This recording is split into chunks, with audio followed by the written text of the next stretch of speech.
혹시 당신도 이 소리가 세상에서 가장 끔찍하게 느껴지는 아침을 맞이한 적이 있나요? 억지로 몸을 일으켜 욕실 거울 앞에 서 있는 낯선 얼굴을 마주한 적은요. 출근을 위해 우리는 가면을 씁니다. 괜찮은 척, 아무렇지 않은 척. 입꼬리를 억지로 끌어올리며 오늘 하루를 버텨낼 표정을 연습합니다. 일요일 밤이면 어김없이 찾아오는 마음의 불청객. 내일이라는 단어가 주는 알 수 없는 압박감과 도망치고 싶은 마음. 만약 지금 이 이야기가 거울 앞에 선 당신의 이야기처럼 느껴진다면 아주 잠시만 시간을 내어주시겠어요? 이 이야기가 끝날 때쯤 당신은 그 무거운 가면을 아주 잠시나마 스스로 내려놓을 수 있는 작은 용기를 얻게 될지도 모릅니다. 여기 당신과 꼭 같은 마음을 가진 한 사람, 지연 씨가 있습니다. 그녀의 손가락은 의미 없이 SNS 피드를 올리고 내리지만 그녀의 눈은 아무것도 보고 있지 않습니다. 화려한 휴가를 보내는 친구, 멋진 레스토랑에서 웃고 있는 동료, 갓생을 외치며 자기 개발에 몰두하는 사람들. 그 모든 행복의 파편들이 날카로운 유리 조각이 되어 그녀의 마음을 찌릅니다. 나는 왜 이 모양일까? 자책감이 턱 밑까지 차오르던 그날 밤, 그녀는 문득 모든 것을 멈추고 싶었습니다. 다음 날 퇴근길, 홀린 듯 버스에서 내린 그녀의 발걸음은 늘 지나치기만 했던 도시, 외곽의 작은 언덕길로 향했습니다. 아스팔트의 소음과 매연이 멀어지고 흙냄새와 풀냄새가 코끝을 스쳤습니다. 그 길의 끝에서 그녀는 낡았지만 단정한 일주문 하나를 마주합니다. 마음 쉬는 절. 그 글자가 그녀를 안으로 잡아당기는 듯 했습니다. 경내로 들어서는 순간 세상의 시간이 다르게 흐르는 것을 느꼈습니다. 세상의 소음 대신 풍경 소리가, 자동차 경적 대신 새소리가, 매캐한 공기 대신 짙은 향냄새가 그녀의 감각을 깨웠습니다. 대웅전 앞 툇마루에 한 노스님이 가만히 앉아 식어가는 찻잔을 들고 있었습니다. 그 어떤 것도 갈망하지 않는 듯한 그 깊은 평온함에 지연 씨는 자신도 모르게 발걸음을 옮겨 묻고 말았습니다. 스님, 저 여쭤볼 것이 있습니다. 스님은 말없이 고개를 들어 부드러운 눈길로 그녀를 바라봅니다. 재촉하지도 판단하지도 않는, 그저 들어줄 준비가 되었다는 따뜻한 침묵입니다. 편히 말씀하세요. 스님, 저는 왜 이렇게 사는 게 힘들까요? 정말 모르겠습니다. 좋은 대학을 나왔고 남들이 부러워하는 대기업에 다니고 있어요. 명절에 친척들을 만나면 다들 저를 보고 성공했다고 말합니다. 하지만 스님, 저는 하나도 행복하지가 않아요. 제가 느끼는 건 오직 공허함과 불안뿐입니다. 어젯밤에도 꼬박 잠을 설쳤습니다. 내일 아침 또다시 그 숨 막히는 사무실로 가야 한다는 생각 때문이었습니다. 얼마 전에 있었던 일입니다. 제가 몇 날 며칠 밤을 새워 준비한 기획안을 팀장님은 회의 자리에서 단 5분 만에 이건 감이 없네라며 쓰레기통에 던져버렸습니다. 누구도 저를 위해 변호해주지 않았고 저는 그냥 웃어야 했습니다. 제가 생각이 짧았습니다라며. 그 순간 제 영혼이 바스러지는 것 같았습니다.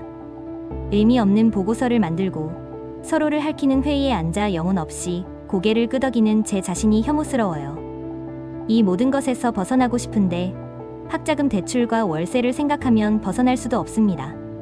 벗어나고 싶은 마음과 벗어날 수 없다는 현실 사이에서 제 마음이 찢어질 것 같습니다. 스님, 저는 대체 어떻게 해야 할까요? 지연 씨의 목소리는 끝내 울음이 섞여 있었습니다. 스님은 그녀가 어깨를 들썩이며 모든 감정을 쏟아낼 때까지 산처럼 묵묵히 기다려 주었습니다. 한참의 시간이 흐른 뒤 스님은 마침내 조용히 입을 열었습니다. 벗어나고 싶어서 더 괴로운 것일 수 있습니다. 마치 발이 빠진 늪에서 허우적거릴수록 몸부림칠수록 더 깊이 가라앉는 것처럼 말이지요. 그대는 지금 고통이라는 늪에 빠진 것이 아니라 고통에서 벗어나야 한다는 생각에 늪에 빠져 허우적대고 있는 것입니다. 그 필사적인 싸움이야말로 그대의 힘을 빼고 그대를 더욱 지치게 만드는 진짜 원인일 수 있다는 생각은 해보셨는지요? 싸우지 말라니요. 그럼 이 끔찍한 현실을 그냥 받아들이고 살라는 말씀이신가요? 아닙니다. 체념하는 것과 있는 그대로 보는 것은 다릅니다. 부따께서는 2600년 전 우리와 똑같은 고민을 하셨습니다. 왕자로 태어나 세상의 모든 부귀영화를 누렸지만 그의 마음속에도 그대와 같은 공허함과 불안이 있었습니다. 성벽 너머에서 늙고 병들어 죽어가는 사람들을 보며 그는 충격에 빠졌지요. 모든 것이 변하고 사라지는데 대체 영원한 행복은 어디에 있는가? 이 질문이 그의 삶을 송두리째 흔들었습니다. 그리고 마침내 깨달음을 얻으신 후 가장 먼저 제자들에게 말씀하신 진리가 있습니다. 바로 삶은 본래 만족스럽지 못한 것이라는 진실입니다. 이것이 바로 오늘 우리가 함께 열어볼 첫 번째 지혜의 문입니다. 스님은 잠시 말을 멈추고 지연 씨의 젖은 눈을 바라보았습니다. 이것은 세상을 비관적으로 보라는 저주가 결코 아닙니다. 오히려 축복에 가깝습니다. 아픈 사람이 의사에게 가서 배가 아픕니다. 머리가 아픕니다. 라고 정확히 자신의 상태를 진단받는 것과 같습니다. 병의 원인도 모르고 무작정 진통제만 먹을 수는 없는 노릇이지요. 아, 내 삶에는 원래 이런 불편함과 삐걱거림이 기본적으로 깔려 있는 거구나 하고 명확히 진단하고 인정하는 것. 그것이 모든 근본적인 치유의 시작이기 때문입니다. 삐걱거림이라고요? 그렇습니다. 우리는 삶이라는 마차를 타고 먼 길을 가는 여행자와 같습니다. 그런데 그 마차의 바퀴 하나가 아주 살짝 미세하게 뒤틀려 있다고 상상해 보세요. 마차가 굴러가지 않는 것은 아닙니다. 목적지에도 갈 수 있지요.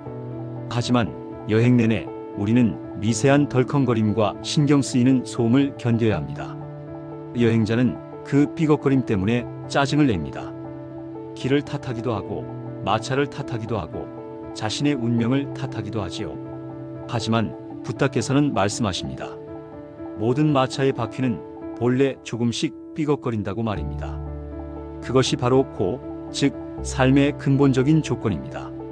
모든 마차가 그렇다면 그럼 저는 평생 이 삐걱거림을 참고 살아야 하나요? 아닙니다. 그래서 두 번째 단계가 필요합니다. 괴로움은 없애야 할 적이 아니라 알아차려야 할 지혜로운 신호입니다. 삐걱거리는 소리가 들릴 때 우리는 비로소 마차의 상태를 살피게 되지요.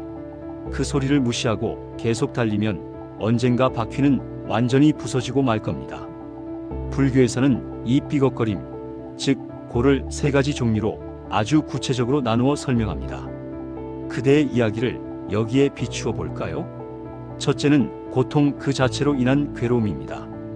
가장 알기 쉬운 괴로움이지요. 회의실에서 느꼈던 그 모멸감, 밤마다 찾아오는 불안감, 병에 걸렸을 때의 육체적 아픔처럼 누가 봐도 명백히 고통스러운 것들을 말합니다.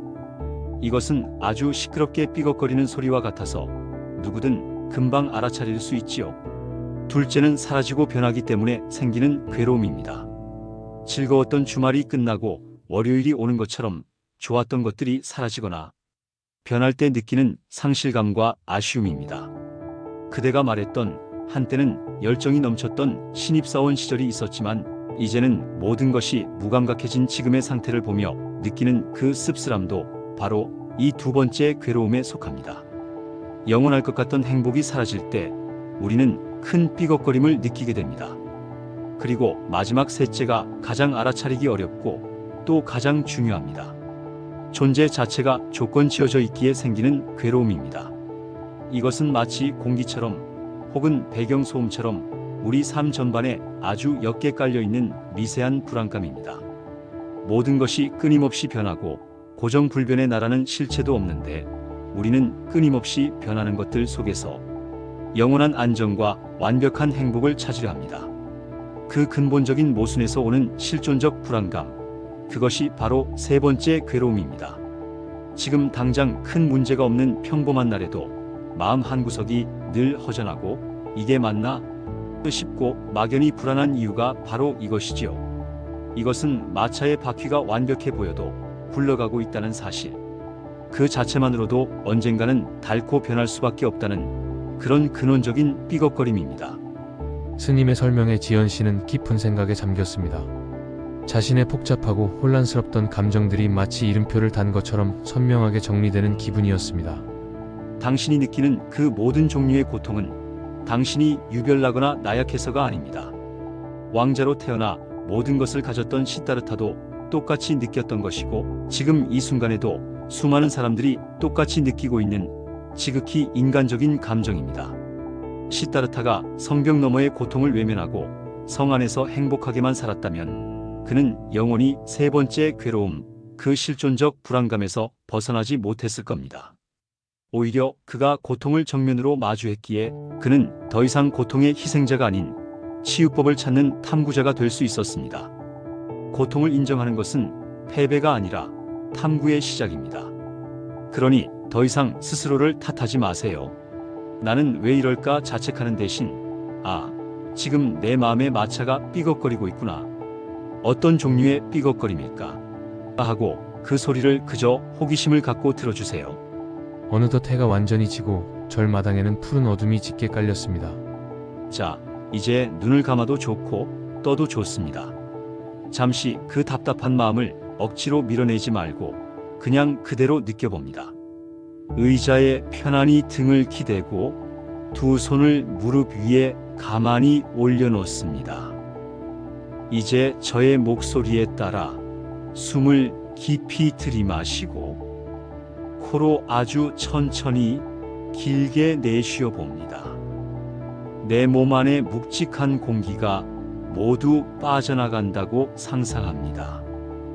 한 번 더 숨을 깊이 들이마시며 신선한 공기가 내 머리끝까지 차오르는 것을 느끼고 길게 내쉬면서 몸의 모든 긴장이 발끝으로 빠져나가는 것을 느껴봅니다. 이제 당신의 의식을 발끝으로 가져가 봅니다. 하루 종일 당신의 몸을 지탱하느라 애쓴 두 발의 긴장을 풀어줍니다. 감사합니다. 이제 종아리와 허벅지의 힘도 모두 빼봅니다. 숨을 내쉴 때마다 다리에 묶여있던 무거운 모래주머니가 툭 하고 떨어져 나갑니다. 편안합니다. 이제 엉덩이와 허리, 늘 긴장으로 굳어있던 아랫배, 그리고 무겁게 짓눌린 어깨의 긴장도 모두 땅으로 내려놓습니다. 특히 어깨는 한번 으쓱했다가 숨을 내쉬면서 툭 하고 떨어뜨려 봅니다. 잘하셨습니다. 이제 당신을 괴롭히던 그 출근하기 싫은 마음을 가만히 떠올려 봅니다. 그 마음이 느껴질 때 당신의 몸 어디가 반응하는지 세심하게 살펴보세요. 가슴이 답답한가요?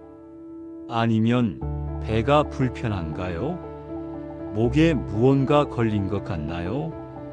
그 느낌을 없애려 하거나 분석하려 하지 말고 그저 내 가슴이 답답함을 느끼고 있구나 하고 알아차려 줍니다. 마치 하늘에 먹구름이 떠 있는 것을 보듯 내 안의 감정들을 그저 한 걸음 떨어져서 바라봅니다. 그 불안이라는 이름의 손님에게 조용히 말을 건네봅니다. 내 안에 불안이라는 손님이 찾아왔구나. 어서 오렴. 너는 나쁜 손님이 아니란다. 나에게 무언가 알려주기 위해 찾아왔구나. 잠시 차 한잔 하고 가렴. 그렇게 내 안의 모든 감정들에게 자리를 내어줍니다. 싸우지 않고 도망가지 않고 그저 함께 있어줍니다. 구름은 머물지 않고 반드시 흘러가기 때문입니다. 얼마나 시간이 흘렀을까요? 지연 씨는 오랜만에 자신의 마음이 텅 비었지만 충만하게 고요해지는 것을 느꼈습니다. 오늘은 나의 괴로움을 정확히 마주하고 이름 붙여주고 그것이 나만의 탓이 아님을 알았습니다. 이것만으로도 우리는 이미 치유의 가장 큰 걸음을 내디딘 것입니다. 집으로 돌아가는 길에 그리고 내일 아침을 맞이할 때 마음속에서 또다시 삐걱거리는 소리가 들려오거든 화내거나 도망가지 마세요. 그저 또 그 소리가 들리는구나 하고 알아차리고 미소 지어주세요. 그것이 우리가 오늘 배운 지혜의 전부입니다. 노스님의 말이 끝나고 두 사람 사이에는 편안한 침묵이 흘렀습니다. 스님, 제 마음이 왜 이럴까요? 첫 번째 이야기였습니다. 오늘 당신의 마음에도 작은 평온이 찾아왔나요? 이 여정을 계속 함께하며 우리를 삐걱거리게 만드는 이 괴로움이 대체 어디에서 오는지, 그 근본 원인을 찾아내고 마침내 진정한 마음의 자유를 얻고 싶으시다면 구독을 통해 다음 이야기의 길벗이 되어주세요. 다음 시간에 같은 자리에서 당신을 기다리겠습니다.